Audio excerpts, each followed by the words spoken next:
All right, friends, it's T-Man. We back with a new video. Jason Blaha, the gym lifting slave, bro. Health and fitness and health, yes. We're going to review this video this morning. He just popped this up a while ago. I don't know. I guess it's all night, all day, keeps popping up videos, but whatever. Blaha says, can advanced lifters make great gains on 5 sets a week? Advanced lifters, yeah, they can make gains on anything. Depends on what type of gains you're trying to make. Remember, there's two major types of, there's more than one type of hypertrophy, but the two major ones is myofibular and sarcoplasmic. One can take off, you can get more of one than the other. Yeah, one is artificial and one is real. All right, let's review this. Hey everybody, it's Jason Blaha here. I thought I would sit down and do another video for you guys. It is you, Jason. Yeah, let me get a sip of my water first. Why does he keep calling that water? We all know it's Kool-Aid, man. Don't lie. He bought that at the dollar store. Get my beautiful radio voice going and let's talk about this. All right. This kind of came up from a conversation I was having with a former client in Messenger. He had asked me, he's like, look, you know, how many sets? I'm down here doing like 5, 6 sets a week. I think that's all I need. And no, he's not a small, weak guy. He's actually a pretty jacked dude. You know, benches over 300 paws with a nice wide grip, you know, while being reasonably lean and all that stuff. Right? God, he deadlifts over 500. So, I mean, we're not talking about some new. And he's like, look, I'm doing these sort of volumes. I feel like I'm making progress. And I've seen stuff Paul Carter said about that. Kind of what's your take on that? And, you know, I don't think Paul is far off the mark here. Now, I do get a lot of people out there, you may not like Paul. So a lot of you may not like me, that's okay. Guess what? Doesn't mean we're wrong. You can dislike me all. I don't know. What do you mean it doesn't mean you're wrong? You could be wrong. I could be wrong. Everybody could be wrong, bro. Get it? We're humans. We all make mistakes. We're not perfect. That's why we're wrong. You like it doesn't mean I don't know how to get. It means we don't know anything because we're humans. We're born with instincts. We're not born with knowledge. And we learn through experiences. That's how we learn. All these scientific reports, when you're reading them, they're done through experiences. They have to hire a bunch of people and do tests to find out what the outcome will be. That's how they find out, through experience. People are going to say, well, these scientists, they don't lift weights. How the fuck should they know anything about lifting and all this kind of stuff? Yeah, that's what the test is for, to find out. Usually, yeah, that's usually the idea. People extremely good results over and over and over. Okay, irrelevant. Same thing with Paul. You can dislike Paul when he spouts bro science. You can dislike whatever his stance is on some issue.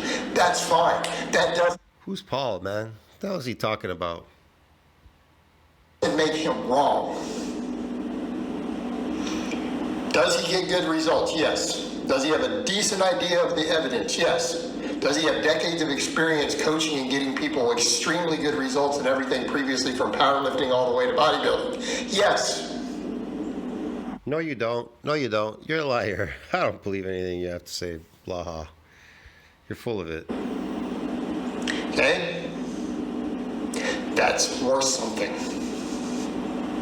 Again, these are all applied sciences. We can talk about bro science all we want, but we're also talking applied sciences. Has it gotten results? Do his people get results? And that's the thing that I would say to, you know, the people who disagree. Well, you know, I'm doing this and I've read this research over here, and the research he's citing disagrees. And I'm like, okay, fine. Here's your litmus test. Are your clients bigger and stronger than his clients? Bigger and stronger? I like the word bigger. Are they bigger and stronger than his clients? Well, that kind of settles who's applying whatever science correctly then. I'm sorry, it does. That's your litmus test. Does it work in the real world? Okay. What he's saying works in the real world, and we've all seen it. He was saying something like, yeah, man, like 5, 6 sets.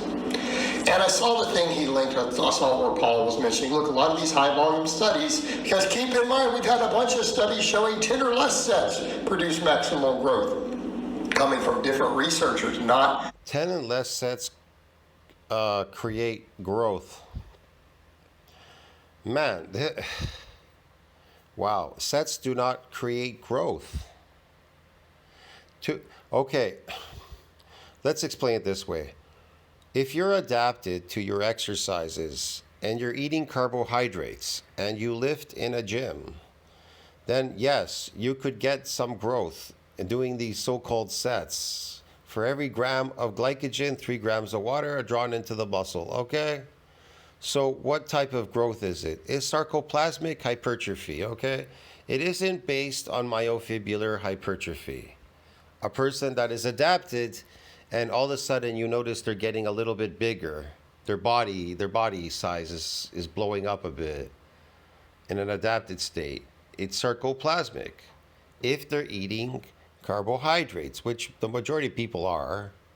So yeah, they're not on a pure meat diet. from this current big circle, right? There's a current circle of researchers who are pushing the high volume. He pointed out that all these studies with the volume, their sets are really far from failure. That's why they're getting any extra results, and that makes sense. Yeah, if you're doing, and I think he said like 4 reps in reserve, if you have 4 reps in reserve on every set, of course you're not going to maximize growth on 10 sets, 9 sets, 8. It's not going to happen. You literally might need 20 sets. You might need 25 sets. Why? Because you're not getting enough effective quality reps. Really, the only reps that actually seem to stimulate significant muscle growth seem to be the last 4 or 5 from muscle failure. That's pretty much it. Again, to stimulate muscle growth or to stimulate muscle damage. He never says muscle damage. He used to say in his old videos, remember, we're getting damaged. He was doing like these rubber bands. Remember he had these rubber bands and he'd do like this, stand in the corner and do a rubber band like lift or some shit with rubber bands. And he goes, look guys, we're getting damaged. We're getting damaged. Now he says, you're going to get growth on a set is going to grow your muscles magically out of thin air. How can muscles grow from a set? That's just crazy. I never heard that before. That's nuts. Like I said, it's sarcoplasmic. If they're telling you that, it must be sarcoplasmic. That's the only thing that can make your muscle grow through a set, if you're adapted, is sarcoplasmic, high volume training. It's really simple. Everything else is largely just a warm-up. Look, I'm going to prove it to you, okay? For those outside people. See this is just a small thing, okay, PubMed. It's like, NCBI, whatever. It's just quick for reference purposes. So, muscle fiber hypertrophy in response to 6 weeks of high volume resistance training in who? Trained young men. They didn't say they were doing unfamiliar forms or they were untrained or they were doing unaccustomed exercise. You understand? Because those are associated with what? Muscle damage. Yes. It's called an adaptation. So when you are a trained person, trained young men is largely attributed to what? Sarcoplasmic hypertrophy. So these people that are trained doing high volume, trained young men, is largely attributed to who? Sarcoplasmic hypertrophy. Maybe you don't know what that is, sarcoplasmic hypertrophy. Maybe you don't want to know. You don't want to know. Like a lot of people in the gym. There's so many people that lift in the gym. Come up to them and tell them, hey man, do you know the difference between myofibrillar hypertrophy and sarcoplasmic? I can guarantee you the person that's lifting next to you doesn't know jack shit what a sarcoplasmic hypertrophy is. Or myofibrillar to myofibrillar.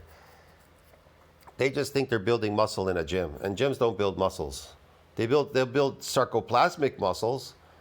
But that's artificial muscle growth, okay? It's based on ATP. You can read this thing. It'll tell you ATP here at the bottom.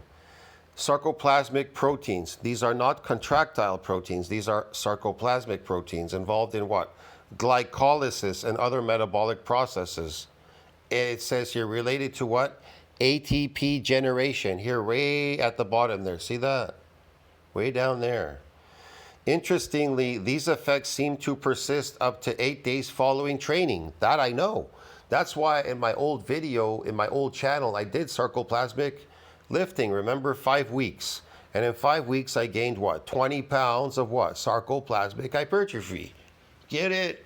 Yeah, man. And I only worked out once a week, but I focused on eating bowls and bowls of potatoes the rest of the week before I got into the following week, so I can maximize the absorption of this glycogen, because it follows for 8 days straight. Even when it comes to myofibrillar damage, that can go for people that are breaking proteins down in an adapted state, or you are getting, how should I put it? You're getting myofibrillar damage. That can persist for 24, 48, 72 hours. It can keep going for quite a long time. And even proteins being broken down. So I think you need to know what you're getting when you're training. A lot of people, they don't know what they're getting. So yeah, there's proteins on the myofibrillar. You could build proteins, but that's also a window for protein breakdown. And that protein breakdown window can go for 24, 48, 72 hours as well still. And I'm not talking about myofibrillar damage. I'm talking about proteins. You could build up proteins on the myofibrillar, but again, it has an MND size limit. That's why people are complaining about, I reached my newbie gains, my genetic limit, and I reached my whatever. I don't know. I'm a hard gainer. So these things, your instincts are not lying. Your instincts are not lying to you. You reach this limit. It's an MND size limit. Okay, man? You have to figure out how to bypass it. And it isn't what Blaha's saying here. Who's coached knows this. We all know this. Anyone who's done this for years and worked with. He doesn't know anything. He doesn't know, because a coach would know that. He would know that one way of getting hypertrophy in an adapted state, high protein, must exceed this breakdown. That is the proteins on the myofibrillar. But again, it reaches an MND size limit, so it won't go further than newbie gain. Number 2, then you get muscle damage, where you can bypass MND size limit through muscle damage, or you get what we call sarcoplasmic hypertrophy, eating carbohydrates. But the other two, well, they're based on protein.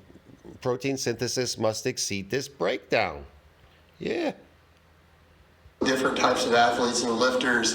We know that's true. Every single one of us. He's a goof, man. Look at the laughing. Every one of us knows this. Bucky knows. He knows. Yes, Bucky. I challenge anyone who's been coaching a while to tell me otherwise. Yeah. Okay, I tell you otherwise, dude.